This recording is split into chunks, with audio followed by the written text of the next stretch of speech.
আরো ব্যাপক অর্থের দোয়া নবী করিম সাল্লাল্লাহু আলাইহি সাল্লাম শিখিয়েছেন। অনেক দোয়া, আরেকটি বলি, আল্লাহুম্মা ইন্নী আসআলুকা মিন ফুজাআতিল খাইর ওয়া আউযু বিকা মিন ফুজাআতিশ শার ফাইন্নাল আবদা লা ইয়াদরি মা ইয়াফজাউহু ইযা আসবাহা ওয়া ইযা আমসা।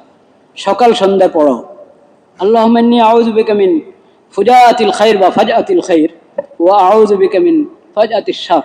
ইয়া আল্লাহ, আমি আপনার কাছে চাই হঠাৎ করে যদি কোনো কিছু হয় তো সেটা যেন ভালো হয়, অপ্রত্যাশিত ভালো কিছু ঘটলো আলহামদুলিল্লাহ, চিন্তাও করি না যে এরকম ভালো একটা মুহূর্ত আসবে, এরকম ভালো একটা পরিস্থিতি আমরা পাবো, এরকম সুন্দর কিছু হবে, চিন্তাও করিনি।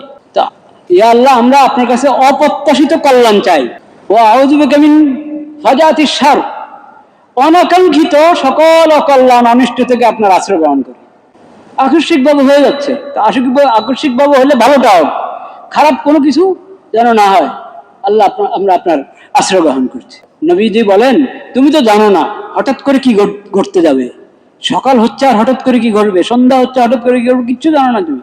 তা আগে থেকে আল্লাহকে বলে রাখো, আল্লাহুম্মা ইন্নী আসআলুকা মিন ফাজআতিল খাইর ওয়া আউযু বিকা মিন ফাজআতিশ শার।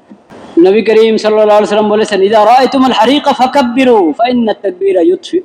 আগুন লেগে গেছে, ধাও ধাও করে জ্বলছে আগুন, এখন ফায়ার সার্ভিসের সার্ভিস তো অবশ্যই গ্রহণ করবেন। আর ফায়ার সার্ভিসের লোক আসার অপেক্ষা কেন বসে থাকবেন? যার যুদ্ধ সামর্থ্য আছে সেই ব্যবস্থা গ্রহণ করবেন।